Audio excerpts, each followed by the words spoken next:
ஆனால் அதை எப்படி சாத்தணும்? வீட்டில் ஒரு பூச்செடி வச்சுட்டு அதுலேருந்து பூ பறித்து அதை நம்ம கையால் நாரில் கட்டி கொண்டு வந்து சாத்தினா அது உகந்தது. அதுதான் விசேஷம்.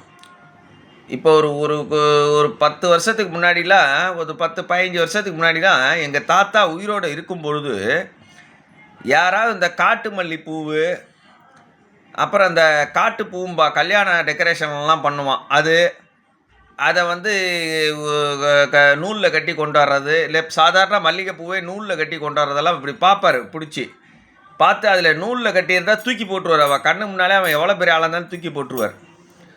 அந்த மாதிரி நீங்கள் அம்பாளுக்கு பூ சாத்துறது ரொம்ப விசேஷந்தான். ஆனால் உங்கள் வீட்டிலேருந்து பறித்து